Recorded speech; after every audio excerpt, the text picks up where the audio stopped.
Reflexiones reavivados. Reflexiones basados en nuestro estudio diario del reavivado por su palabra. Yo soy Elias Gómez. Estamos en el capítulo 27 del Evangelio de Mateo. Este capítulo habla acerca de lo que sucedió al día siguiente.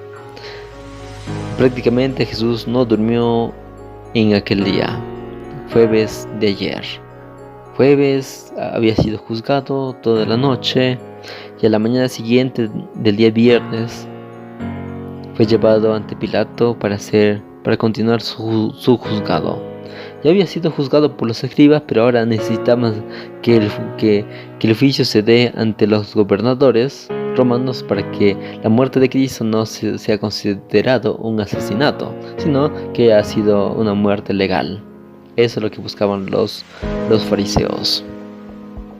Bueno, también nos relata el versículo 3 acerca de la muerte de Judas. Judas sintió que había fallado a su maestro, que había provocado la muerte de alguien inocente. Así que Judas intentó arreglar su pecado, intentó hacer algo, pero no pudo, se dio cuenta de que no pudo. Tuvo el remordimiento, tuvo sentimientos de culpa. En vez de buscar el perdón de Dios, en vez de reconocer que Él no puede solucionar, y en vez de poder acercarse a Dios, Él simplemente se ahorcó. Eso es lo que pasa a veces en la vida del ser humano. Cuando nosotros sabemos y queremos arreglar un error y no podemos, cuando nosotros sabemos que hemos hecho algo malo y tenemos ese sentimiento de culpa, en vez de buscar fuerzas humanas, debemos recurrir a Dios, decirle: Dios, yo no puedo solucionar esto, y realmente te fallé, realmente malogré, realmente no puedo hacer nada, si es posible, quítame tú la vida o haz conmigo lo que tú deseas. Ese es el mejor camino que debemos seguir. Ese es el camino que Pedro siguió. Se dio cuenta de que no podía hacer nada. Y simplemente lo único que le quedaba es humillarse ante la voluntad de Dios y esperar lo que Dios desee. En cambio, Judas intentó usurpar el lugar de Dios y ponerse en el lugar de Dios y juzgarse y juzgarse a sí mismo antes de esperar el juicio divino. Que el remordimiento no nos ciegue la mente, que el remordimiento no nos opaque, no nos aleje, si al contrario, que más que el remordimiento podamos arrepentirnos de nuestros pecados. Pero bueno, luego se cierra ese paréntesis y luego el capítulo continúa hablando acerca sobre el juicio que Jesús tuvo ante Pilato. Pilato le hacía preguntas a Jesús y Jesús simplemente se mantenía al margen, no hablaba mucho y simplemente Jesús no decía ni una palabra, simplemente hablaba cuando era necesario. Pilato se dio cuenta de que se encontraba ante una persona inocente, tranquila, así que para poder limpiar su nombre, hizo lo siguiente: propuso al pueblo que se haga un intercambio, que decidieran a quién dejar libre, al prisionero Barrabás o a Jesús. En la mente de Pilato era de que las personas pudieran cobrar conciencia, pudieran recapacitar. En la mente de Pilato estaba el asunto de la psicología inversa, ¿no? Decirles: mira, ustedes quieren ¿a quién quieren que le suelte? Y el pueblo respondió: a Barrabás. Pero Pilato esperaba que la gente recapacite y digan a sí mismo: Barrabás es un delincuente, es alguien que roba, que mata. Pero en cambio Jesús es alguien que es tranquilo, sana a las personas, ayuda a las personas, gente buena.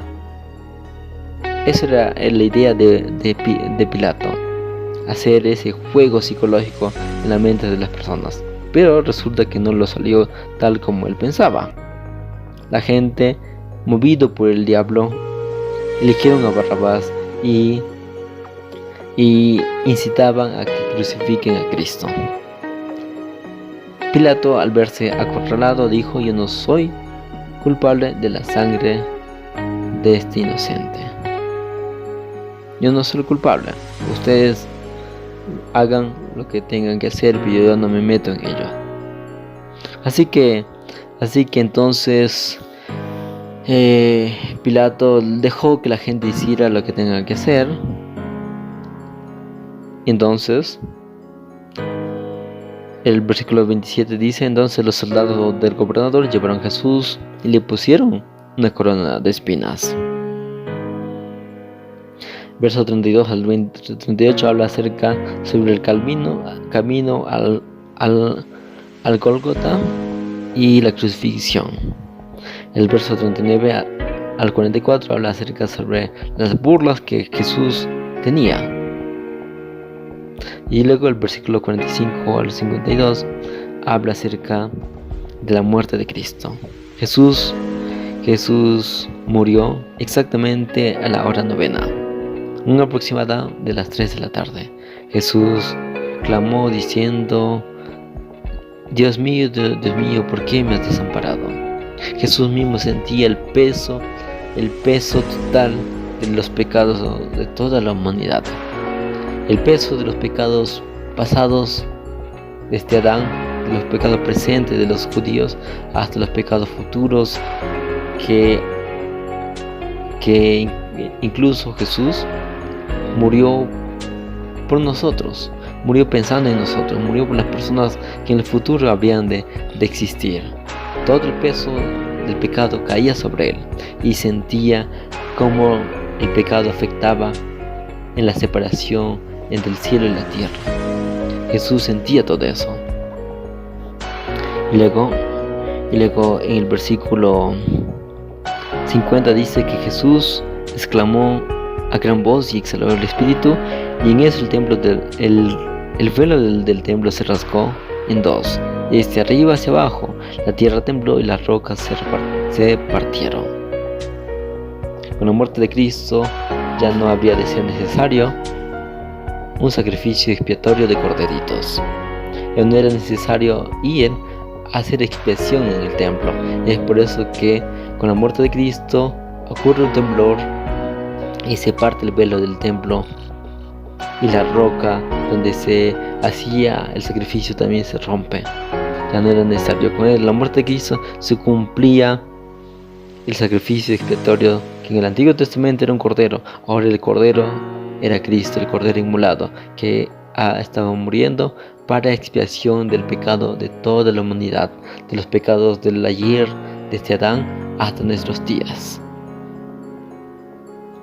Luego, en el versículo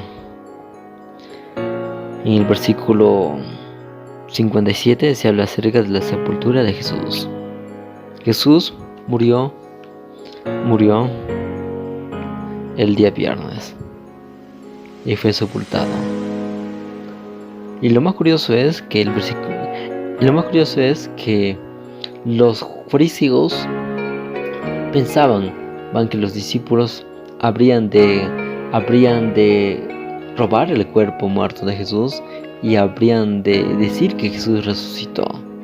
Es por eso que los fariseos dijeron que cuidasen la tumba de Jesús.